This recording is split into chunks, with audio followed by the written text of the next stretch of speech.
The intro. Oh, okay. Shut up, too fast. You ready? Yeah, I am ready. Are you ready? No. Okay. All right.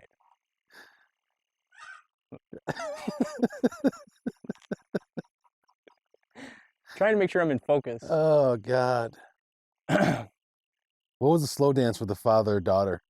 What song was it? Today on Imagine If You Will, we're talking about Season 2, Episode 20. Let me try that again. Today on Imagine If You Will, we're talking about Season 2, Episode 22. What the fuck's it called? The Last Ride? Yeah. The Last Wagon Wheel? No. Today on Imagine If You Will, we're talking about Season 2, Episode 22, 100 Yards Over the Rim, starring Cliff Robertson. J. Sarge, let's start the show. 100 Yards Over the Ridge? Is that what it's called? 100 Yards Over the Rim, yeah. Over the Rim. Yeah. There we go. We can hold it up here. And you can actually hear it. I probably should have did my hair up a little bit. I don't have any hair. I didn't stay for that part. Like, literally, I was there just to get the... I was there just to get the ceremony, and now in retrospect, now that I think about it, I was supposed to get the first dance, but I didn't get that. All right, everybody. What do you mean you didn't back. get that? That's like the biggest part, one of the biggest parts. Yeah, Where were you for it? I left. Well, I thought you were supposed to get the whole wedding. No, it was weird because it was outside. Welcome back to the Fifth Dimension. I am Dan Gens. I'm joined with Anthony 25, and we are outside the Fifth Dimension today to talk about Season 2, Episode 22, 100 Yards Over the Rim. And we were just kind of talking a little bit about a wedding that I just finished up recording last weekend, or 2 weekends ago now. It went terrible. Oh, it was bad? It's not that it went terrible. It just, and we can forget about the cameras too. We can just have we can talk to each other. Oh, you saying you don't want me to look at that? Oh, you look wherever you want. I'm just saying that, I guess. Well, if it's in front of me and it's on me. You're going to look at it? Yeah. Yeah. So, okay, here's what happened. How did the production go? How was the actual technical side of it? Good. The technical side of it went well. I just wish that I would have set up my tripod more. There was another photographer there. There were literally 3 other photographers there. One with an assistant and then one with the caterer, okay? So I was not initially hired by the bride and groom. I was hired by the venue, okay? And then brought on by the bride and groom, okay? I wanted to do this as a test because I had never shot a wedding before. I didn't know if it was something I wanted to do. I always thought it was something I didn't want to get into. And after that experience, I would do it again, but I would need to get a different camera. Now you know what you need to know. Yeah, there was a few things that I would need to do differently. I would have to have an assistant with me. And yeah, as far as coverage goes, no, I didn't get the dance. And like you said, you didn't get the whole wedding. It was weird, though, how the wedding was set up because the ceremony was in one place and then there was a break and the dance didn't happen. Everybody left. Like, they went to do pictures and shit. There was no dance. Eventually, but it wasn't happening. Were you at the reception? It was all in one. Like, it was at one place. They got married and the party started immediately. Yes, but it didn't, like, the bride and groom were not part of the party for a while. Gotcha. They were doing their own. They went to go take pictures. The logistical shit. Yeah, take pictures, talk with family, do other shit. So really, now that I think about it, I actually did fuck up big time by not getting that dance because they did ask me to do that. No one said anything about it afterwards that I had gone. I guess after I left, it was right on Lake Ontario. Okay. It turned into a shit show. It was a beautiful day. Everything I got, amazing, like beautiful. You couldn't ask for better. Were they Canadian? No. You couldn't ask for better weather to shoot this. Hi, Grace. We have our dog here. It's not my dog. My dog? Grace, you want to say hi to the camera? You couldn't ask for a better lighting experience. Everything worked out great. What'd you wear? Just shirt and tie, some pants. You're looking good though. You're ready to go.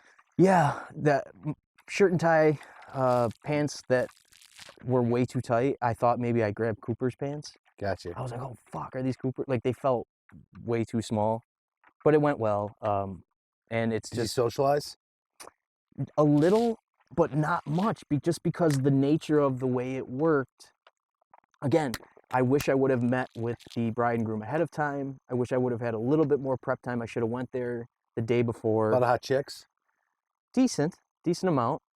It was funny. The first thing the mom says, I was getting some behind the scenes stuff as the bride's getting ready in the bedrooms and stuff like that. And the first thing she says is, "Are you single?" I'm like, "Yeah." Why'd you say that? I guess she was trying to hook me up with one of her daughters. Like, Okay. it immediately jumped on it. But it was very aggressive to the point where, like, if you run up to someone like that, it just seems not overly desperate, just seems strange. Seems completely desperate. It kind of completely pushes me away. Yeah, I want nothing to do with this chick. Which is ridiculous because I'm super desperate. Oh, I couldn't be more desperate. So but I still avoid desperation. I already have enough of it in my life. Yeah, so I should have totally got into that more. And even after, I was kind of like, I didn't realize it. Two of the girls, I think, thought that I was following them with the camera or something. Because every time, I didn't notice it while shooting it, but while going through the footage, I can see them looking into the camera and looking at me, like smiling, like, "Oh, you're so funny, you're getting me again," like being playful. Yeah. And it didn't seem like they were performing for the camera. It was more like they thought they were having an interaction with me, when really I was just focusing on making sure everything was in focus. I was like, what the fuck is going on? Because again, it was the first time I had used this camera on location. I set it up on this gimbal thing. So you know what a gimbal is? It's like a steady shot type of thing. Okay. But the gimbal I used... Was it on wheels? No, it was handheld. Mm. And it was super modified because, you know me, I had got a fucking monkey with everything. Yeah. And I basically took a somewhat... The gimbal is rated for, let's say, I don't remember, 13 kilograms or 7 pounds or something like that. And that rig was pretty much, my camera with the lens and the monitor and everything was pretty much topped out right around 7 pounds. So I'm at the capacity of this gimbal. And then I'm adding a few other things and batteries on to the side that don't affect the weight of the payload of the gimbal, but that just affect the actual weight of what I'm carrying. Right. And so I should have had a system set up that they make vests and things that will aid in carrying the gimbal setup and the rig. Yeah. So I didn't have that. I'm holding everything and it's fucking shaking and it just was bad. You have a little workout though? Yeah. It was, oh my God, I was sore the next day. Did you have any cake? No, I didn't eat anything. That was the other thing. They didn't give you any food? They would have. They wanted me to be a part of the thing, but again, without going into too much detail, I can't talk too much about it. I really don't want to talk too much about the wedding because, again, this is it's their private thing and it's something that I'm slowly getting into. But they wanted me to be a part of it, but throughout the day, things kind of changed, and I don't want to say I was forgotten, but I definitely didn't go out of my way to say, "Hey, can I get some food now?" And how do I become more? No one, drinks are flowing, and yeah, kind of like that, but not even. It's not that drinks were flowing. There was tension involved between venue possibly and guests and stuff like that. That just kind of. And not, as I said, there were other photographers there, so there was confusion as to why I was even there. They thought I was it felt like I was invading their territory a little bit. Well, these are probably just run-of-the-mill, like, photographers, and you roll in with your fucking Steven Spielberg shit, and they're probably like, who the fuck is this guy? Well, a little bit of that, but the one main photographer, she had a decent amount of shit, for sure. Like, she had the right things that you would need to take still photographs for that type of thing. Yeah. And she knew what she was doing. I was a little frustrated because it would have been nice. I guess I should have been a little bit more bold to step in and say, hey, I got to get some stuff of them, mock up some situations as well. Make sure I get the dance. There was coverage things that I just missed. However, I just go back to the idea that they wanted me to get the ceremony. And now I know going forward, I do feel bad that I don't have more for them, for the couple themselves. But again, as far as I know, they didn't pay for it. Okay? So my concern is to showcase the venue for future promotion. And with some other weddings that are done here and maybe some other events that they have there, I think I could put together one hell of a piece. And I'm going to be able to put together a decent wedding video for these people that has the whole ceremony and things like that. But yeah, there was a ton of things that I wish I would have done differently. One, I should have brought a longer zoom lens, so I could have gotten some portrait close-ups that would have been nice during the ceremony. Having another photographer there running this camera, I had 2 cameras set up. That camera I just set up on sticks, or set up on the tripod, and just had it record a wide shot or a medium shot of them getting married. So I have that whole thing, and then kind of floated around with that.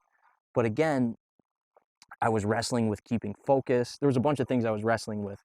Inexperience with the camera, inexperience with shooting that type of thing. And I haven't gone to a lot of weddings. I've maybe been to 4 weddings my whole life. Really? I don't go to weddings. I don't get invited to weddings, because when I used to get invited to weddings, I didn't go to weddings. So Well, okay, gotcha. yeah. So they would invite you and you would decline, or just not? Or I just wouldn't. Yeah, I wouldn't Yeah. even RSVP. Yeah, right. Like, especially when my group of, let's say, high school class or whatever, and college people that got married, that kind of happened like maybe, I want to say 6 years ago. That's when everybody was getting hitched, Yeah. 6, 7 years ago. And I really just could care. I went to Gina Smith's wedding. And Okay. that was like the first one, I think, out of all of us. Uh-huh. And then I didn't go to any of the other ones. But again, I Were wasn't. you at Sam's wedding? Was I at Sam's wedding? Yes, I was at the reception. Sam and Lisa? Didn't they just have a reception because they got married like in Hawaii or some shit? No, that was his second wife, I think. Right? No, they had a destination wedding as well. You had 2 destination weddings? Almost positive. Huh.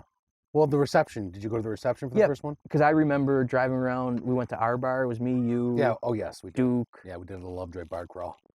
That was a lot of fun. You went to that one. You went to Ed's. You go to Ed's wedding. This week's episode is sponsored by What is it called again? Red Thunder. I went into this Aldi that I don't go to a lot, but I used to go there all the time, and one girl smiled at me and said hi. It's pretty good. Did you give her the cart back? Is that why she did that without the quarter? No, Or not empty she the was. quarter with the. No, it was cart? funny. It was weird because I see this chick all the time, and I think she's cute, and I would date her for sure, but it's one of those things too where I'm just also not super, whatever. And what I'm saying is, She smiled and said hi, and you did what? well, no, hold on. Let me explain something real quick about this person. Like, I've never talked to her beyond Did she work there? cordial, yes, for a long Oh, time. she's an employee. For years, yes. Okay, for years. Years. How old is this dame? No idea. Is she our age? Is she 50? Is she I would say college? my age or younger, Okay, somewhere, 30s. probably, most Okay, likely, Let's say she's 30 years old. late 20s. What did you just? That's what she does. She wants to talk. Do you want to talk, Nora or Grace? She's 30 years old. I have no idea how old she is. I'm sorry. I thought who's Nora? That's the bird. This is Grace. This is gonna be a frustrating conversation.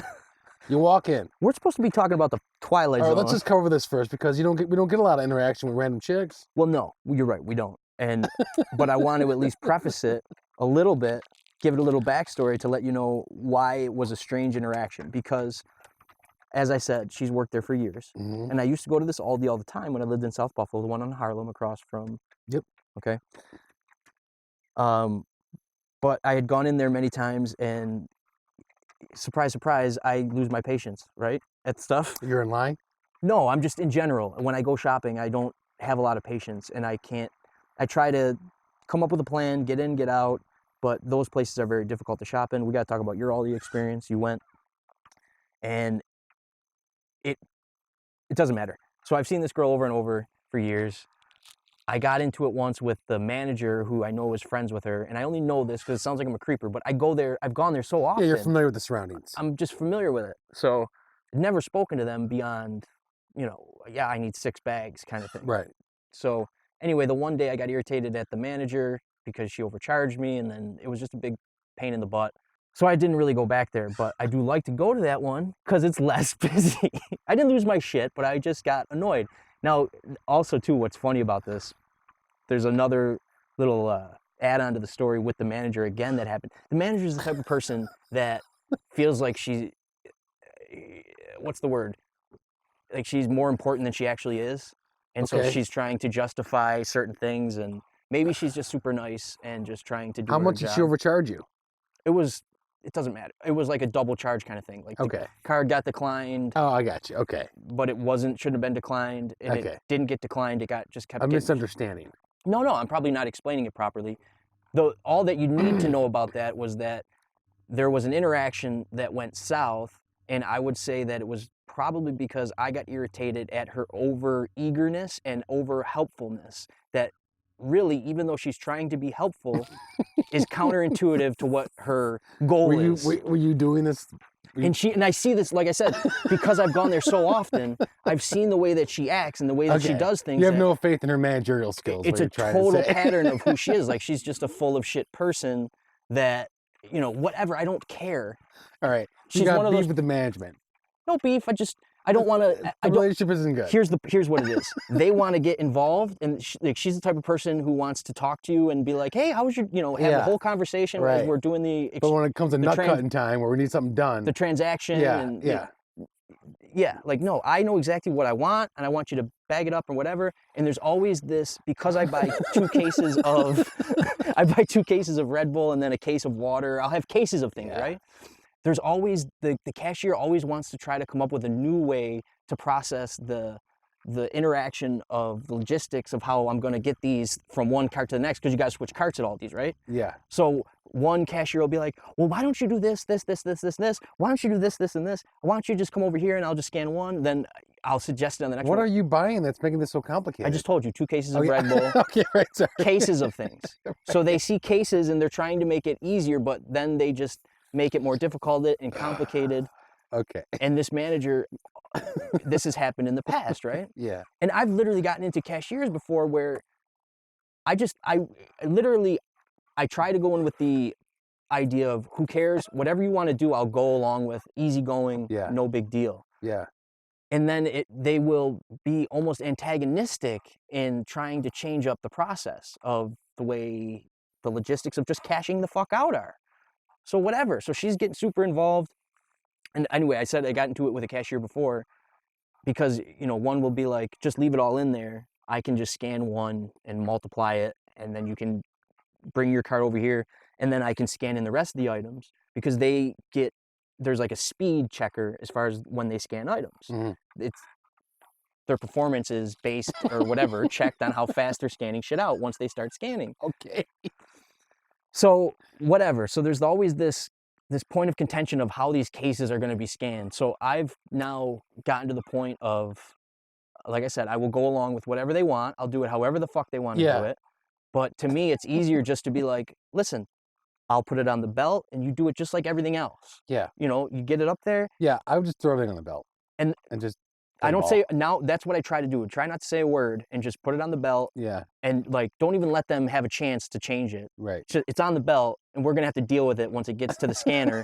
And once it gets to the scanner, this is what's going to happen. That's how it goes. I'm going to walk up to you and I'm going to say, I'll take this and I'll put it in there. And I can't believe you still show your face in there. So I walk up and and this is multiple fucking Aldis that this shit happens at, where I'm like, arguing with these fucking people, and not even arguing, just like, I just want to get in and out. Right. Why are you making this difficult? And I don't want to be your fucking friend. Right. I just want to buy this shit. Yeah. That's it. Yeah. So, okay. You didn't say any of that, did you?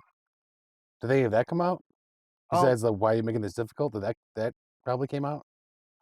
Were you waving your hands at the cashier? I want to explain something to you. This is happening this is multiple. You're probably going to get banned from this fucking place. No, you're misinterpreting. This is not that last interaction. Oh, okay. This is years of interaction. I'm giving you multiple occurrences of this happening over years. And they keep taking your money. Well, it's not even about them taking my money. It's about, why does it have to be difficult to cash out? Right. And if you've seen me before, so this is years and years and years of this. Yeah. So, and now to response to your question of, have you, flipped out and waved your hands and said, why do you make this difficult? Yeah. No, I would not do that last time, and no, I haven't done that recently. But one time, I flipped the fuck out on the lady because she was so ridiculous about, like she was trying to argue about how to get out of there, where I couldn't have been more passive to how it happened. I just wanted to get the fuck out. But then she was like changing it and wanted to go back and forth. And yeah, I flipped the fuck out and was like, this is ridiculous. I come in here all the time. I don't see why it's difficult to just cash me out and put it over here. And I realize it's a heavy case and you're sitting down, so it's a weird position for you to get up and move it over here. I'm not asking you to put it in the fucking cart. Scan it. I'm right here. I'll pick it up and put it in the fucking cart. That's how it works. So it's so not a difficult thing to... It's such a painless transaction. Did you change your mind on the automated cashier machine yet, or no? No. So... Okay. So the chick smiles at you. No. We'll go back to that. Okay, we can do that first. But anyway, the point is of the manager that she's over-helpful and over-eager, but her eagerness and over-helpfulness is counterintuitive to being helpful in the transaction. Sure. So I got 2 cases of Red Bull. Yeah. And I got the water. Yeah. They come up, and as I'm putting stuff on the belt, I put those on first. Right. And then I'm putting everything up on there. Yeah. And she's like, she comes up with this fucking plan. I couldn't even repeat it to you because I can't fucking remember. But she's like, why don't you do this, this, and this, and then we can put them over here, and then I'll put them over here, and then you don't have to worry about switching everything. As I'm like putting up the stuff. Switching what? The cases. Okay. Switching carts. Oh, okay. Because I had 2 cases of Red Bull up there, and I still had 2 cases of water in the thing. And so she's like, that way you don't have to switch carts. Now, mind you, that is the easiest way to do it. Yeah. But because I've ran into so many problems over the years. You don't want to do it that way. With trying to explain to dumb fuck cashiers about how to just do this. Yeah. I'm just like, it's on the belt, and we're going to cash it out, and I'm going to leave. That's how it works. And this is the lady that's annoying and overeager and whatever. So she's like, okay. And she gets like offended that I was like, no. Because I go like this, I go, what do you want me to do? I go, can we just leave it on the belt and you just cash me out? And she's like, okay. And she got like offended. So she scans the things, and as she scans them, she gets up from her chair, and she's not like thin and small. Right. So she gets up from her chair and like trying to like put them under the thing. I go, what are you doing? I go, I got it. Nice. I'm like, what are you doing? I got it. Yeah. And grabbed it. I like took it from her and put it under it. And she's like, well, I didn't want it to. So she literally like turns her foot and then kicks the Red Bull and like knocks it off the bottom. Now all 6 like 4-packs are kicked across the floor of Aldi. I'm like, what the fuck is going on? Why is this so fucking difficult? So that was that. Before that, Cooper and I were walking through the store. Cooper's my son, if this is the first time you're listening to Imagine If You Will. If it is, you probably think I'm a fucking lunatic. I'm not. I'm just tired. I'm on a weird schedule at work. I don't get a lot of sleep. And I'm trying to do a fucking Twilight Zone podcast for you motherfuckers. I hope you like it. Oh, all right, so I go ahead. Now, both of these women have both worked at the store for many years. Okay. Yeah. She's this cute, short, little African-American girl. Okay, I see her a lot. But there comes a point sometimes when you can't always tell how old black people are sometimes. True. Especially like 30s. Yeah, you never know. Late 20s. Yeah, it could be deceiving. Like even, my son's mother, Shalika, she looks pretty young for her age. Yeah, she She's does look young. older than me. Is she really? Yeah. Okay, I didn't know that. Yeah. So. How old is she? Only a year older, but I always like to. I was gonna say. I mean, I like to rub it in. How old could she possibly be? Yeah, she's not that much older. But this is gonna run out of battery too. But I don't care. That's fine. At least we got the Aldi stuff in. We got the Aldi story, and we got the audio. No, it's recording still. It's just we can't see it. That's all. Oh, it's actually recording us being filmed? Yeah, that's the batteries. The screen. Just for the screen. Oh, okay. And I didn't charge those batteries. All right. So you basically. So we're shopping. Okay. And I can't remember why, but we had to like walk back through. This is like the 3rd time we've seen her, and we didn't. I don't know. Maybe I look at her longingly. This is recently? This was last couple days ago. Okay. So I was like, oh, cool, she's here. I always kind of like when there's certain people working at certain places. I'm How like, often do you go to Aldi's? Once a week. Okay. Minimum. Like once. I try to go once every 2 weeks, but I end up going let's once. say every 5 days. Yeah, I go through a lot of Red Bull and water with work. Right. So, especially only sleeping fucking 4 hours a night. Yeah, you gotta get some more sleep, bud. It's gonna happen. The schedule is done this week. We go back to 4 to 2. So you all right? I'm having some back issues. Right now I'm 6 to 5, or it was 4 to 5 a.m. And then we switched to 6 to 5 like 2 weeks ago, and then we go back to 4 to 2, which is nuts. She's gonna knock all that. Grace, come here, sit down, just relax. Just relax. All right. So anyway, you're in Aldi's. Yeah, we're just walking, and Cooper and I, like, I'm not paying attention to her at this point, and she's unloading something. Hi, baby. She didn't pay attention to me. And she just said hi, but I didn't, because I wasn't looking at her, I wasn't sure. Oh, she said hi? She's like, hey.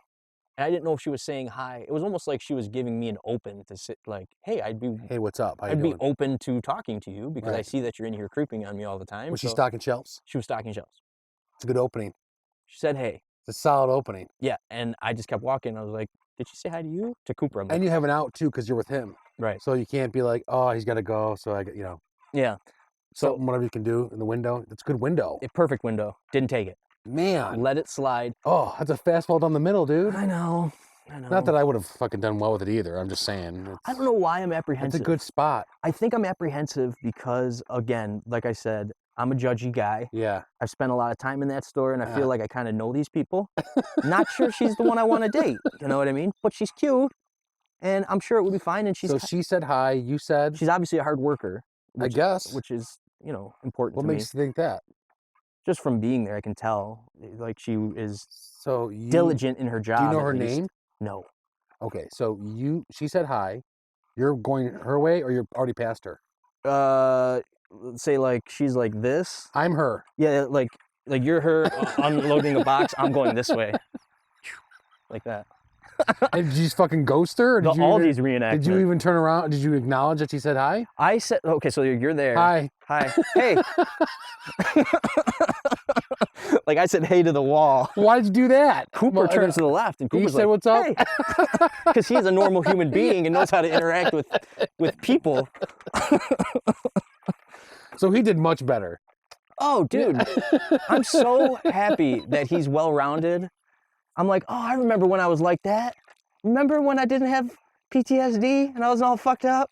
Oh man, those were good days. So did you see her again before you left the store? What was They're weird? not big stores. I kind of think she may have taken my my low-key acknowledgement as rejection. Yeah. Because she really didn't come out of the back after that. She went into the back and didn't come back. Yeah. And then after that, that's when I had the interaction with the manager that I cannot fucking stand. That, again, she's probably the nicest fucking person in the world. But I'm just like, oh, dude. So your trip to Aldi's was somewhat stressful. It's always stressful. It's never fucking easy. I had an easy day at Aldi's like maybe 4 weeks ago where I was like, dude, I can't believe this. You went in, you shopped, you purchased your food and left. Boom, boom, boom, boom, boom, boom, boom, boom, boom, boom. There's this weird thing that happens there, and Cooper will attest to it, where like you get trapped in this weird frequency where people swarm you. And like, I don't know what the fuck it is, if I'm a magnet. Who swarmed you? Employees? No. What I'm saying is like, you'll pull into Aldi, and it'll be like not very busy. It's always somewhat busy. Yeah, okay. I've only been there once. Okay, but my experience was fine. Sure. Maybe because I go there so often, I'm sensitive to the different nuances of the place. Yeah, you're going to have different experiences the more you go. I could fucking run that place, and I would believe me, they got it under control, but I'm saying like I could make some good fucking improvements to how they run shit. Yeah. As far as they could still keep their hands-off approach to customer service, still maintain efficiency, and also not deal with the bullshit of the way that I think in Buffalo you have to have a different approach to the customers because they're just pains in the fucking asses, especially in that kind of area. But yeah, I don't know. But yeah, what did you ask me? Something else? I forgot already. You just ghosted her after she said hi. I didn't ghost her. I just was confused if she was talking to Cooper. You didn't turn around and say hello back. Well, here's the deal. Because I'm there with Cooper every time, I just assume they're talking to him. Obviously, she knows that he's your son. Clearly. Yeah, or I just like or else I would think so. Yeah. Or else she's just really close with like his uncle or something. Yeah. So she knows you have a kid. Mm-hmm. She knows you have a job because you're always at Aldi's. Or that, I guess I always pay with cash. Yeah, too. she knows you're probably doing okay. She's probably spotted what you drive in. Which is not like I drive. It's kind of cool. I used to go in there with the Beamer all the time. That probably doesn't hurt. No. He looks like he's fed and taken care of. You trying to say my kid's fat? No, he looks like he's. I'm saying he looks like he's he's a stud. You know what I mean? The kid's a thoroughbred. He's ready to go. He's ready to fucking run a mile. You know what I mean? I guess. Looks strong.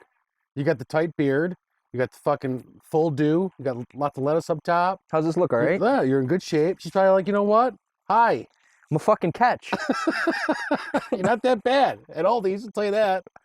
You're up there. You gotta put that qualifier in there at Aldi's. In the environment you're in at the moment, in the petri dish you're in at the moment, you're probably in her arena, you're probably the best looking catch there. Or at least one of... Or at least I've seen some perceived. Like, I'm not being a weirdo. Aldi is frequented by many different people. Sure. It's catching on quickly that there's certain items there that you're just foolish not to buy there as opposed to other places. Right. Whether or not you want to... She's seen you several times. You haven't hit on her. Yeah, but she's also probably seen, like, my craziness of, maybe she likes that. That I'm like... Maybe she kind of got, like, that alpha male dominance thing of you, like... I don't think it's alpha male. Raising hell at the cashier area. I don't think it's alpha male. I think it's fear turned into... anger and like fear and confusion. Maybe she hates the manager that you're going off on, and she's like, "That's one for our side. Maybe like, go for it, Dan." Maybe, or maybe she thinks she probably has a different name in her head of your name. That could be. Like you're probably like Frank or something.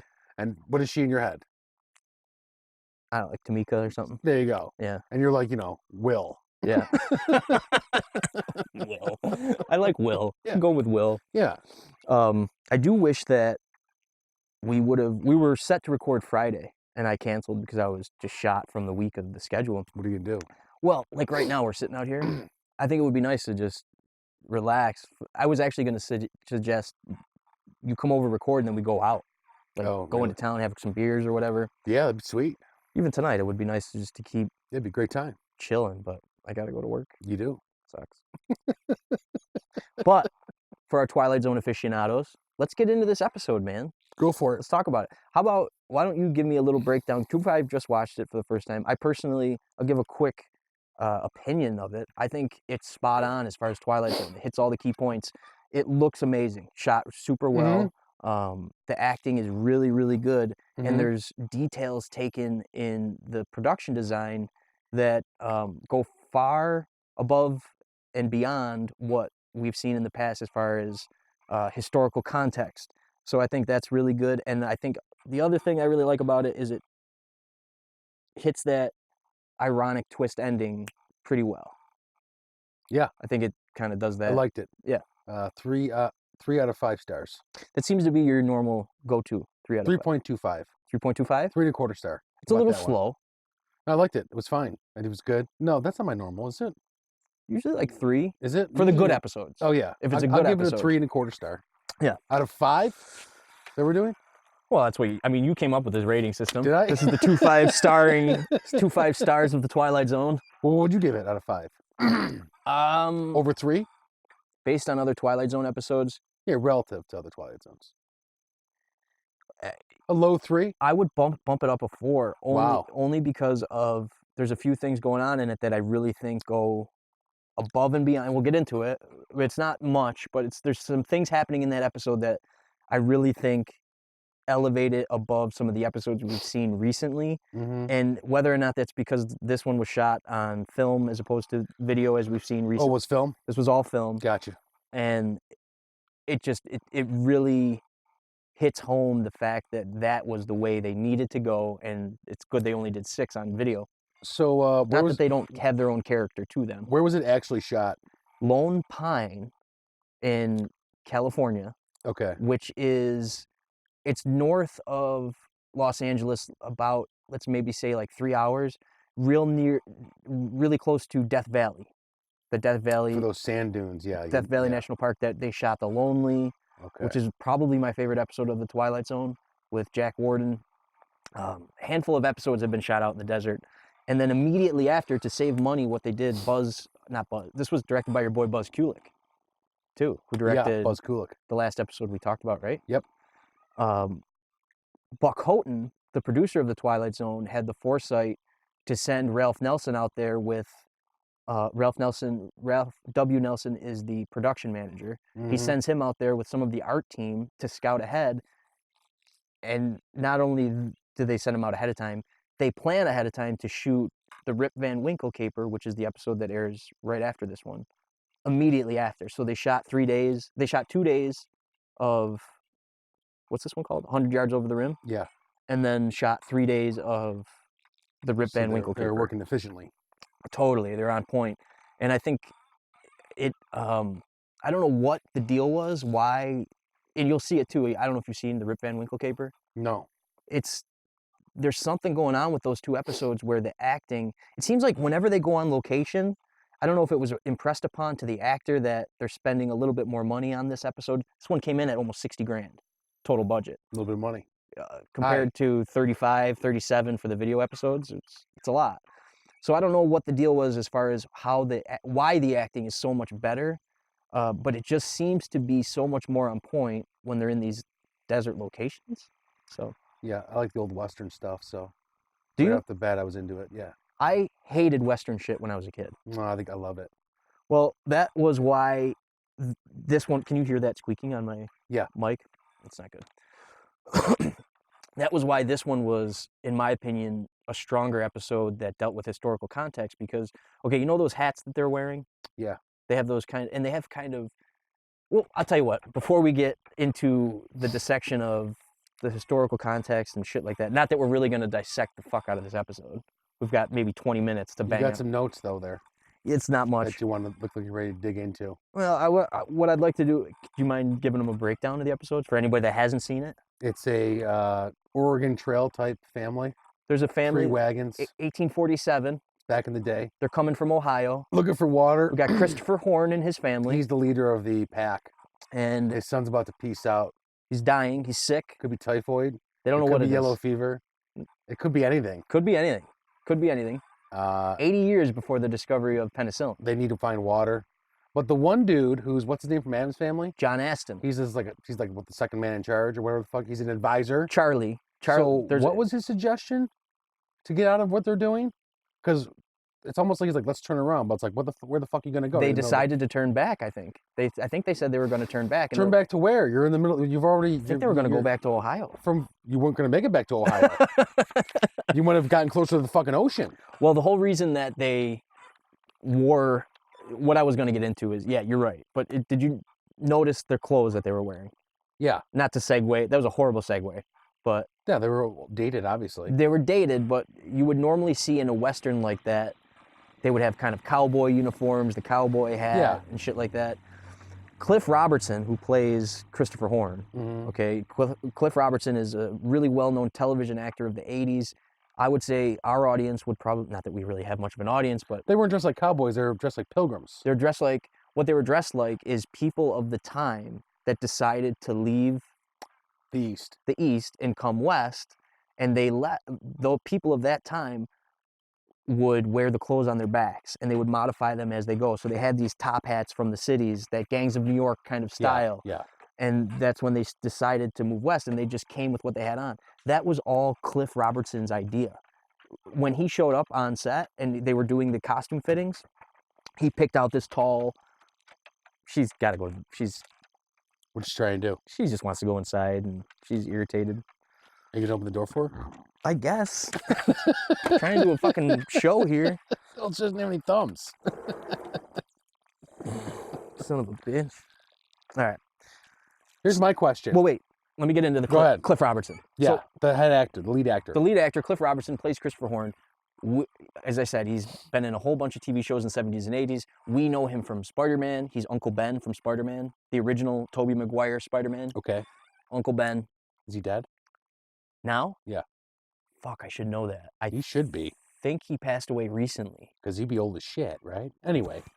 Yeah, he was old in Well, Spider-Man. he should be dead, but I'm saying He should be dead. I would imagine he's passed away. I should know that. I don't have that information. We could probably look it up quick, but basically, Cliff shows up on set with an 8 to 9 page character study on Christopher Horn and gives it to Buzz Kulik, and he's like, hey, I thought he would wear this hat because this is what they did. They wore what they had on, and he goes, I thought that he would speak with more of an Elizabethan dialect. If you listen to his voice, he has kind of that. This is really one of the first times that we see this happen. He doesn't sound like some hillbilly out of nowhere. Doesn't sound like a cowboy. No, doesn't not have at that all. John Wayne kind of affect. No, he sounds educated. He sounds like an educated kind of, they wanted to have him speak with an air of distinction from the people of the 60s that he ends up, this is a time travel tale. We didn't get to that point in the summary of it, but they wanted to have a distinction between not only the visuals of his clothing, but the way he sounded, and that you could tell that he was a fish out of water once he crossed over the rim and for some reason was transported into the future. But it was just, there's something to be said for Cliff and his work ethic, that he would go above and beyond. He was almost laughed, I don't want to say he was almost laughed off of set, but at the time they did kind of laugh and say, well, those actors weren't doing character studies for Twilight Zone pieces. That was something they did in school and as kids, and it's something no one really did anymore. Cliff went above and beyond to not only design the character's look, he then decided, let's make him sound different. He should sound like, again, this kind of Elizabethan era, speaking properly, not with different tones or accents that we've kind of assimilated with over the years. And it's something that actors would do later, like we see with Daniel Day-Lewis, who go in Gangs of New York. He kind of came up with this tone that no one had really heard before. And it also makes me think of Deadwood, where you see a lot of that kind of characterizations of what the people wore was very similar to what Cliff decided to wear in this episode. Did you watch Deadwood at all? A couple episodes, but I didn't get into it, no. Deadwood's really, she's just uncomfortable. What do you mean? She's got that thing going on with her hips. I'm not sure what it is. Bothering her? Yeah, she's old. She's an old dog. I gotta take her in. So that's something to me that really set this episode aside. And it's also noteworthy to mention that Cliff was met with resistance when he wanted to do that. George T. Clemens, who is the director of photography that we normally, we talk about as far as being the guy who was able to maintain that consistent theme, that visual theme across Twilight Zone episodes, except for the video episodes, which he wasn't a part of at all. Clemens was like, this is ridiculous. Why doesn't he have a cowboy hat on? And Clemens had shot, I don't want to say hundreds of Westerns to that point, but tons of Westerns. He's familiar with the formula. He's an old dude. Yeah. He was this old, grumpy photographer that knew his shit, was good at his shit, and they respected what he said. But anyway, he's like, I'm not doing it. We're not doing this. Cliff talks to Houghton, gets on the phone. Houghton gets on the phone with Serling. Serling's not on set for the shooting in Lone Pine for this. He shoots all his stuff at MGM. Basically, the first day of shooting, I want to say it's March 1st or something like that. Let me see. Doesn't matter. They're shooting in March, the first day, MGM, Lot 10, Stage 10. John, Astin, Chris Horn pack up, get on the plane, ship out to Lone Pine to shoot the rest of the next 2 days of the exteriors and the interiors of just the exteriors. The interiors of the diner were shot at MGM stage. When they're done, Serling, that first day, shoots his narration, his trailer, shit like that. So he's not on set. The call is put into it. Now, this is where there's a little bit of controversy as far as the history of the story and what really happened.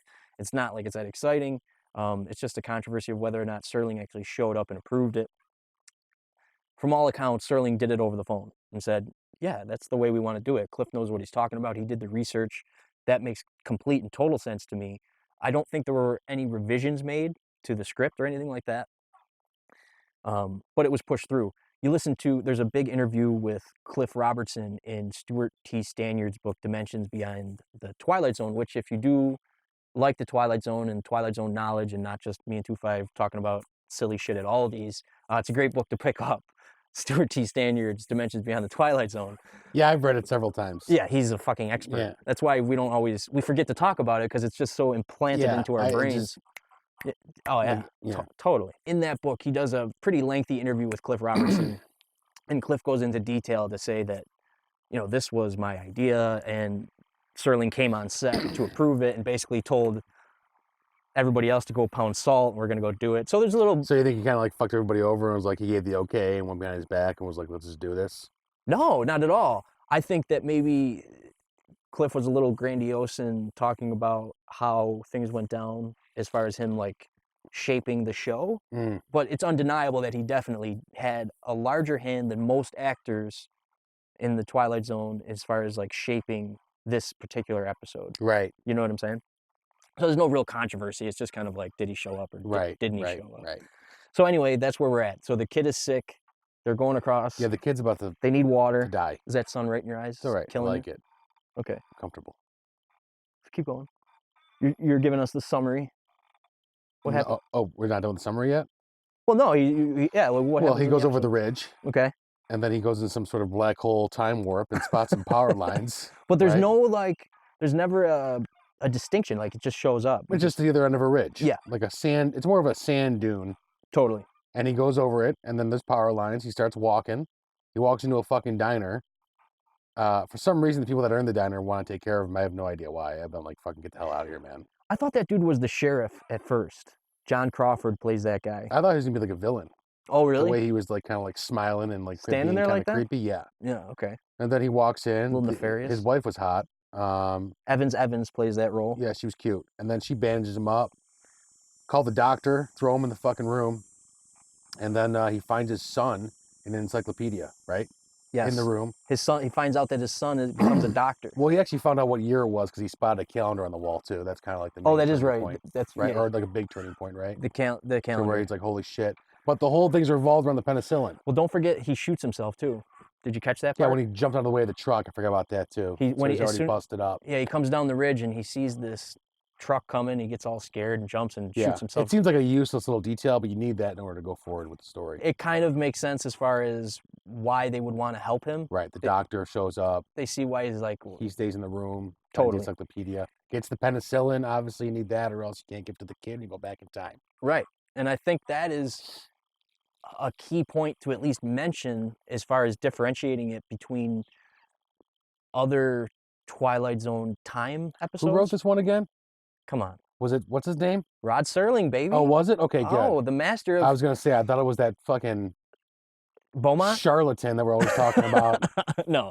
Serling wrote this one. This was all Serling, huh? Yeah, and he's... No one sent it to him and like got ripped off or none of that shit? No, and to me it really kind of echoes a lot of his time travel writing that we've seen up to this point, but it differentiates itself, as I was trying to say earlier, that by a lot of the Twilight Zone episodes that dealt with time travel, especially the ones that Serling wrote up into this point, A Stop at Willoughby, Walking Distance, yeah, the time element, which he did with Desilu Playhouse before the Twilight Zone even started. Basically, the time element was what got him the green light on the Twilight Zone. Kind of dealt with the main character's desires to go back to a simpler time. Right. In a time of less complication, whereas this was more of... So let me get this straight, though, in the hierarchy here. The director of photography freaked out, said, this is bullshit, right? Told the director he's not doing this, right? He said at first, The director, he told us. He told the director. Director says, okay, tries to go over his head to the top, which is Serling. Talks to the producer first. Which is not Serling. Not Serling. Buck Houghton. He talks to Buck. Serling's at the top. Serling is the executive producer, and he owns Cayuga Productions. His call is where the buck stops. With the network execs, yes. Okay, so he's where the buck stops. However, it sounds like every time there's a problem, it's always Serling and the writer kind of like negotiating what will happen. So it seems like the writer usually has some sway.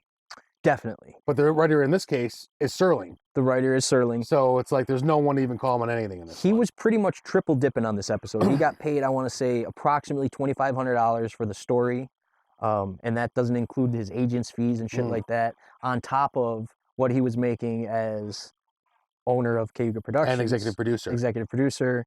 And also, too, there's no doubt in my mind that he got paid for his on-screen performance for the trailers.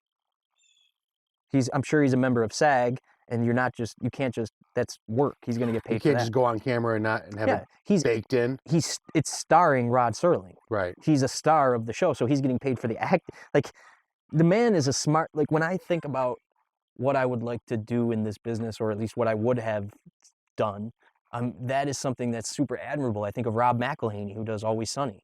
Writing, directing, acting. I mean, not only is it a testament to your ability, the money! It's probably difficult, though. A lot of stress, man. Dude, it's a lot of work, but it's, why couldn't you? You know what I mean? And he's like the Vince McMahon of storytelling. That's it, man. Let's finish this up real quick. Yeah, the Vince McMahon of storytelling. That's a good way to put Because it. McMahon wrote, I like and that. he has the business side. He's doing the finances. Yeah, totally. And he's in the ring. Yeah. Oh, you know. the business end of it was not lost on Serling whatsoever. There was more I wanted to talk about too, though. I wanted to talk about the Bills game because I didn't know anything The about Bills game? Yeah. The Buffalo Bills? Isn't that the only one that? No, I just didn't know that you would ever bring up football. Well, you got a Bills hat on. We're in. Oh, yeah. We're not far We're from 2-0. Buffalo. We're undefeated. That's pretty good, right? It's as good as it can be. 2 games in. Well, like I said, that this was, Chris Horn's jump into the future happens because of a problem that has no solution in his present time, right? Mm-hmm. So he needs the penicillin, which wouldn't be discovered until 80 years later. And to me, part of this episode, part of the excitement in this episode lies in the mystery of Chris's jump into the future and his discovery of why he's there. You know what I'm saying? Like, you're almost like... He was sent there to save his son. Even though it's a time travel story, yes, was he sent there, or was it his own desires that the Twilight Zone, the fifth dimension, answered? The universe gave him an opportunity to save his son. Right, because he was stepping into the Twilight Zone. Right. So that's why I bring up this fact that it's different. It kind of shows the diversity of Serling's writing, that he was able to step away from the idea which he would normally get into with time travel and going back to a simpler time, like a stop at Willoughby, or going back to Walking Distance, where he's going back to the town he grew up in. You know what I mean? This was more of a mystery. It was because we don't really know why he's there. Like, why is Chris Horn there? To me, that was... How come the gun was 100 years old when they found it? I don't understand that part. Made it more interesting. Again, that was just another twist of fate in the storytelling, or at least a twist of, not twist of fate in the storytelling, but a twist in the story, to show that they had been there 100 years ago. But he dropped the gun in present time before the time warp. So why did the gun age when he found it? I don't understand. That does make sense. Why wouldn't it just been a normal gun? I think they were trying to at least hit home the fact that this dude hit home to the characters in the story that he was from another time and not crazy. And it gave them that look into it. Like, there's no way this would have happened if he was from another time. Okay. That's why he disappeared. That's why they weren't going to find him. I didn't think about the fact that he dropped it during their time, so it should be... Why couldn't the kid just have been a doctor in Ohio? I mean, what's wrong with Ohio? What's wrong with Ohio? Do you want me to, we could probably do 2 podcasts on that alone. Is it one of those things where, are we going, why California is so much more elite than Ohio? Is that what we're going on right now? We're going on this path of bullshit? I have this thing that before I have so much more that I wanted to talk about with this episode, one of which being, no, I don't think that has anything to do with it, but I love the fact that your disdain for the Hollywood... It's Ohio, so we can't, tisk tisk. I mean, how can you ever want to live in little Ohio, right? Stupid name. It's nowhere near an ocean because they have to have that. They jerk off to that all fucking day. The sun's always out. The flyover states are... I don't want the sun to always be out. Do you? No, I like a little rain. I hated it while I was there. Jesus, fucking 90 fucking days in a row of sun. But you can't deny the fact that California is a large state and spans a lot of geography of our country. So it's different in different parts of it. It almost has all 4 seasons. Sure. But either way... But there's people living in there that are from California. Yes, but that's the issue. This was set in Northern California, too. Okay. Not in Southern California. Okay. I think they mentioned San Francisco. Someone stopped in Ohio and thought it was a good idea. So what, are they just fucking idiots? I don't know. I have no idea. Sorry, go ahead. It's funny, but that's good.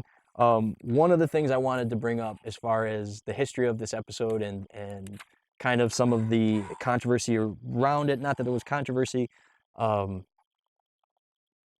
Robertson, okay? The basketball player? The lead actor. That's funny. Cliff Robertson is actually, the basketball player, is actually from Buffalo. I did not know that. Now you know. Not only is... Sorry. No, it's all right. My beard keeps rubbing against it, so I'm trying not to turn to you. Cliff Robertson is a basketball player, and there's also, I looked up a dude that... who wrote... John Crawford. Do you know who John Crawford is? John Crawford. That he's the guy that plays... Sounds super familiar. Yeah. John Crawford is the dude that plays the guy who owns the diner. Okay? Okay. He's the guy with the sunglasses. He looked kind of familiar, like he's from other shit. Yeah, he looked really familiar to me, but that's why I looked up his name. As soon as I looked him up, he's actually the name because I wanted to see if he was related to Joan Crawford, an actress of the 40s. He's not. Joan Crawford is a fake name, and I can't remember her name, her real name, but John Crawford is also the name of a young black man that was shot while he was holding a BB gun in 2014, and that's what comes up on... That's the first thing that came up? That's the first thing that comes up on Google. I was like, oh, fuck. That's something else we can talk about. Who's the dude that wrote Garfield? That made up Garfield? Isn't that Cliff something? I thought that's Cliff Robertson. No, that's John Arbuckle. Okay, James never mind. I don't know what the something? fuck I'm talking That's about. James. John Arbuckle's the character. James something is the... I like Garfield. I was into that as a kid. Yeah, I like Garfield. Garfield's cool. That's cleared up. Another little bit of controversy. Cliff Robertson, okay, there was a biography circulating around that said he had won all these letters in sports in college. That he won them in football, track, basketball, all this shit. Yeah. Well, he went to Antioch. And yeah, baby, Antioch. Go in the archives for that one. He went to Antioch where Rod Serling went. And that's also kind of what helped put him in good graces with Serling. But basically the dean was like, what the fuck is going on? We don't even have sports at our school. This is complete bullshit. Owen S. Kimura of Young and Rubicam, who was an ad agency at the time, found this and was kind of dealing with it at the time, did some research and found out that CBS had basically just come up with this bullshit biography and circulated it a long time ago, years ago. And Cliff found out about it years ago, and there was actually like handwritten shit that Cliff had tried to correct. So it was... So CBS made up a fake life about him? Kind of. And he didn't know? As soon as he found out about it, he tried to correct it immediately. Right. The dean found out about it before this. Basically what happens is Cliff does this show. He does this episode. What was it? It was called The Two Worlds of Charlie Gordon on the U.S. Steel Hour. And it makes headline news because it's such a popular program. Cliff Robertson's the star. All this buzz is around Cliff Robertson. This biography comes to light. Young and Rubicam starts getting calls from the dean of Antioch, and the dean's like, this is fucking bullshit. They go public with it, and they say, listen, Cliff's been trying to correct, before the episode airs, they go public. I don't know through what publication, if it's a trade publication or TV Guide or something. Newspaper, maybe? Probably a newspaper. Something like that. They go public with it. They do this press release that says, this is not the accurate portrayal of Cliff. Cliff wasn't trying to put this out. It was a mistake on CBS's part. That's basically all we have. I was going to talk a little bit about John Astin, and did I just mess that up by touching it? I've been doing it the whole show. Because I'm not paying attention.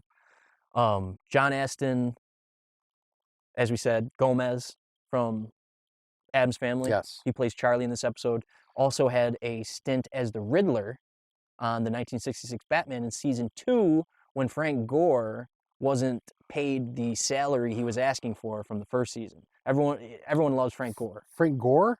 That's the running back guy. For the Bills. Yeah, that's not his name. Who's the guy who's the Riddler? I got football in the million. You do? A little bit. I didn't watch the game at all, did you? Yeah, of course I watched it. Were you there? Did you go? No, I streamed it from my phone at work. Now I got to look this up. Riddler, Batman. Why are you pretending to be a football fan? What's going on? Why are you? Whoa! First of all, I'm not pretending. I do like Bills games, and when I lived on Fairview, every single Sunday, WGR 55. Yeah. You better get ready for work. I know. WGR. I just don't get a shower today. WGR. I work alone, so it's fine. I'm the only one in the truck. Right. Hey, whatever. I'm with you. I would listen to it on the radio and drink and whatever, and I really enjoyed it. So I do have that history of like not knowing shit about football, and I don't know much about it. Sports talk radio is the best thing about sports. But yeah, I really enjoyed listening to the game, and I would like to maybe get back into it. I took like a year off, maybe 2 years off. Not doing fantasy took me out of it. You know, it's when you do fantasy football, but played by Frank Gorshin. Okay. I was pretty close. You were close. Frank Gorshin. I was going to say, it's because Frank Gore is kind of like a more unusual name. Frank Gore. Yeah. You know, I'd never heard anyone else name that. He's an old guy, ain't he? He's 36. Still going. My age. Damn. I couldn't imagine playing football. And then another little note that I had was there was a sign for the Nelson Creamery that was a nod to the production manager, Ralph W. Nelson. The exterior of the diner cost them $70 to produce out in Lone Pine. The interior on the MGM Stage 10 lot, $10,000, $1,300, which really? essentially is $10,000 in today's dollars. Yeah. So it just kind of. Well, that was the most detailed part of the fucking episode. Well, then, obviously, before we go, we can wrap it up unless there's something else. Maybe you can vamp for me real quick while I look something up that I wanted to play for you. There's nothing really else in my mind. Nothing else about this episode? I thought it was a good show. I liked it. Why don't you give the commentary of this the football game? The football game? Yeah. What was your favorite part of the football game? The favorite part of the football game? Well, it wasn't very close. The Giants aren't good. So we just pretty much, they scored on us immediately. We took the game over. That was it. The Giants are very, very bad. A horrible, horrible football team. They'll probably win 2 or 3 games out of 16. I heard that. Who's that guy? Josh Allen. He's the new. That's our new quarterback. He's the quarterback. Is that why everybody's like loving him? Yeah. He's total white boy, like. He's about American 6'5", pie. 250, and he can throw about 60 yards in the air. So yeah, he's. I laughed at the number 17. I'm like, why don't they just give him 12? That's what we're looking for. Well, Jim Kelly. They just want 12. That's what I'm saying. I'm making that comparison. I think it's retired. That this city just wants a fucking something to leech onto. Well, I think it's on the Wall of Fame, so I don't think the number's retired. I know. I don't know. It's just obvious. Like they gave Lossman. It's like a combination of Lossman and Kelly to me. Yeah, it's a good way to look at it, I guess. So this is probably not where it needs to be, but there's a comment that I was listening to this WTF with Mark Maron, and he actually on an episode not too long ago that I was listening to said he doesn't care if people share certain excerpts of it on their shows, but it was very. I felt like what's the word? I don't know. Felt like it was to what you were saying. There's a word that fits in there, but let me see here. About how you feel about like the Hollywood elite and shit like that. Oh, really? A contrary opinion. Brendan and I, my producer and business partner, had no intention. Yeah. We're not business people. I'm a fucking comedian that has his head, in a million places usually. And I can barely keep my schedule straight. And Brendan's a very organized, very brilliant producer. But we just work. We had no idea how to run a business. So now I have to sort of backload the idea that I kind of knew what I was doing. But the truth is, I don't do that. I just go up there and I rip through what I do. And, I try to just be honest. Is the wrong. And it's a good. Hold on. That's not the right one. I've been listening to a lot of this guy lately. Mark Maron? The WTF specifically. It's pretty good, man, as far as getting an insight into the industry and creators and shit like that. A lot of directors that are. I love the episode with Friedkin. I wrote a note that it's at 5 minutes. What is on my mind? I seem to be festering about something, about the general condescension. I felt like this was a direct response to your attitude towards Hollywood when I heard it. And I heard this yesterday. I was like, oh, is he like speaking to 2-5? To those people, myself included, I will include myself in this, in show business. Show business. The show business industry. I'm putting it up here for the There's a lot of, it comes from the right, it comes from whoever, but there's some sort of dumb idea that those of us who work in this industry don't work somehow. And it's disrespectful and snotty. Do you know what it takes to make fucking 3 minutes of television? Now, look, I'm not saying I'm some sort of fucking hero. Do you know how many people are involved on how many levels? It's not just writers, not just actors. There's lighting guys. There's caterers. There's hair and makeup. There's truck drivers. There's people that are operating cameras, camera operators. There are stand-in people. There are props people. There are people in charge of transportation, managing porta potties, trailers, and it just keeps building out from there. Locations people who hold mics, people who are hanging things from ladders, people who are risking their lives on some level, 12 to 15-hour days. Little hyperbole. It's just shitty when people think that celebrity culture, maybe celebrity culture is what it is, but the industry of show business employs a lot of fucking people on a lot of different levels, you know, who have families, who do real work. I don't know where you get out thinking it's not real work. And again, this is not some heroic diatribe. It's just, it's fucking work. This is the job we chose. I don't know what you chose. I don't know how it's working out, but it certainly hasn't been easy, and it's not easy on a day-to-day level.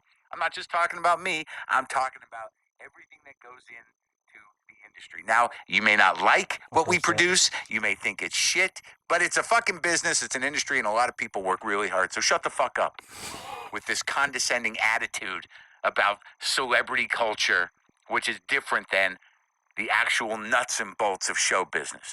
I'm not even sure who I'm talking to or why it got stuck in my craw. There's just this general dismissal of something that, you know, is a major business and industry in this country, and where people work very hard, and many of them are not appreciated. Okay. So does he really think that when people say that they're talking about the guy who holds the fucking boom mic? Well, I think he knows what we're talking about. We're not talking about the dude who's driving the shit to the fucking studio in a truck. No, and clearly. And I also think it could be argued that even the guy holding the boom mic, working a 12 to 16-hour day, whatever, but he's making a hell of a good wage. He's making an industry standard wage, and on these shows, he's making a union wage. Any show that you see, it's a union fucking wage. He just did a whole rant about the industry, and then the fucking video we clicked, and I like Mark Maron. Yeah. The video we clicked on accident before that was him saying how he's not a businessman. But he just went through the entire business and defined it for us and was talking about how he owns businesses. So you're kind of full of shit because you're actually the definition of a businessman. But they can't have that stigma because they're artists and they can't be. There's like, we're businessmen and we're not art. It's one or the other, because I can't be like the suit guys. I agree. But real men are, like Rod Serling, they can do both. He can handle it. People that are really exceptional can do both and are good at it. I think but most people can't, and they're like, well, I won't wear ties and I'm not like that. I'm not like a banker. I think the point he was trying to make when he said I'm not a businessman on that preceding the next episode was, he wasn't a businessman when he started doing this. He is now. But he is now. Right. And he'll admit to that, and he's copped to it. I've listened to every single episode. You could say the same fucking rant about Wall Street that he just put on. Because someone has to fucking get the computers to run, and someone has to fucking clean the office, and someone has to lease the real estate for them to work in, and someone else has to be the clearinghouse to make sure the transactions go through. I disagree. I think that Wall Street is definitely a less labor-intensive industry across the board. I think that there is obviously some service level shit. I don't even know what Wall Street is, but I'm just saying that you could say that about banking. I would think the tech end of that is probably. I'm saying that the finance industry employs way more people than the fucking entertainment industry that make probably way less money. That's funny. I would think. Well, what do you think about that? I worked in the fucking thing, actually. What the fuck? I made like 40 grand. I was putting in like giant fucking trades or Citibank. That's pretty sweet. I guaranteed I made less than his fucking assistant. I can tell you that. Well, on that note, folks, we do have to... Sorry, I actually like Mark Maron. No, I love it. Get the fuck out of here. You're not a businessman. I want to talk about it more. Please. I just thought it was funny. That episode just randomly happened to come on, and I was like, holy fuck, this is like a direct response to 2-5's disdain. I hope I don't get like tagged on Twitter or something and start like a Twitter war, because I'm like a nobody. I don't have an important job. I don't want to be in sort of any other sort of tiff with anyone who's like known. I don't even want to be known. I don't think you do. I don't want to be. I don't want to. No, first of all, anyone know who I am. No, I don't want to be known. I want to be respected among certain people. There's a difference. I don't like people. I don't ever want to be. I don't want them to respect me that much. The reason I don't do stuff that people, I've had people come on the show before that afterwards be like, hey, why don't you do this challenge, or why don't you do this? Why don't you do open box reviews? Why don't you do this? Why don't you do how-to videos? Because I have no interest in that. I'm doing something that I want to do. Yeah. And the people that listen and that are part of it, that's the community I'm building, and that's awesome, man. Like that's all I'm doing here. It's not beyond that. If I for some reason ever get a tweet war, just real quick though, I don't think we're in any danger of us being even on Mark Maron's radar. Thank God. One I don't iota. want to be on anyone's radar at all. I don't. I'm being serious. No, we're not. If anybody said, if I'm picking randomly, if fucking I don't know, I pick a medium celebrity, anybody. The dude who played Chris O'Connell, who played Robin. I don't know why I came in my Chris head. O'Donnell. If I was in a tweet war with him, sure, I would say, just call me on the phone, dude. Well, I don't care about your fucking followers. I don't even have any. Fuck you. I agree with that. Stop being a pussy and just call me on the phone if there's a problem. That's why I said to you, like, some of the people that maybe have reached out and said they like the show, that have some clout in the business, or at least like have a lot of followers, I'm okay with them not like publicly saying like, listen to Imagine If You Will, it's an awesome podcast. I'm happier with them saying to me directly, hey, cool, I like it. I don't want a lot of followers. Do you know what I'm saying? I completely understand what you're saying. That's kind of where I'm at with it. Don't worry, we don't have a lot. Good. We're good. I don't. We're just hanging out. I love it. In my point of view, I know you're doing different things, but you know, no, not at all. I don't want to go. If I ever a Twitter war, please, don't let my family find out because it's embarrassing. Like, what kind of fucking pussy gets in a Twitter war? I just wanted to have I heard that and I thought that's an old that's from 2016. So it's not like that's no, it's fine. Fresh in the lexicon. To me, it was an articulate response to a feeling that I think you and many other people have, but it definitely wasn't all-encompassing. It wasn't a perfect response, but it was cool. And I think it's funny that, like, I wanted to also point out that, like, you're not alone in that thought process. You know what I mean? Like, there's a lot of thought process behind the idea that what's the free speech what's amendment? so great about the Hollywood liberal elite? Is why is California better than Ohio? It all kind of ties into that. Is free speech the First Amendment? Yeah. Okay, I'll tell you what. Take the Second Amendment. Okay, I'll make a deal with you. I'll run for Congress. I'll take the Second Amendment away. Take all the guns. I want the first one gone, and I'm shutting down all of this social media. Take all the guns, and social media is in the history books. It's 1984. It's never be talked about again. I'm shutting it all down. I'm happy about that. I'm going China. I would love to. Gone. I would love to have no social media. Gone. I would be all about it. You can text. That's it. I'm okay with not texting. I'm okay with just calling. Even better. Or sending a letter. Even better. You could do that too. You can't post. There is nothing to post on. It's been decimated. I like how angry. How about that? We'll trade we'll trade 2 for number 1. How's that sound? You down with that? And I'd just like to point out that 25's not even a gun guy. I'm not. I don't even own a gun. Don't tell him that. We own lots of guns. It looks like we do. Don't fuck with us. But fuck. I'll trade 1 for 2. How about that? All right. Well, on that note, I do have to get ready for work. This is going to be a weird episode. Got me all hot right at the end. I thought it was a weird jump to go from. I don't want to get upset about talking about the Hollywood elite. I have enough problems in my life where I can't afford to get. That's the other thing. People get upset about like retweets. Like, dude, pointless. I don't like how like 45-year-old dudes that have millionaires like, well, they retweeted this. Like, that's ridiculous. What kind of fucking bitch are you? Yeah, I saw something about. I'm not saying go shoot the guy's house up. I'm just saying, like, dude, like, don't even respond. No, and not only that, cares? Anyone that thinks that shit actually holds weight, and it's unfortunate that it actually does. Like, it's crazy to me that it actually does hold weight. Like in a business like show business, social media bullshit holds weight, right?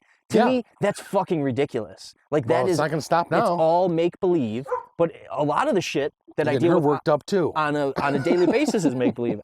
We gotta go. That's all we got for you folks. I gotta clean up. I'm gonna be late for work. Thanks for stepping inside the 5th dimension. We'll be back next week to talk some more shit to Mark Maron. Fuck you, Mark Maron. I'm just kidding, Mark Maron. You're awesome. You ever want to do the show? Be awesome. I don't think he's coming. No.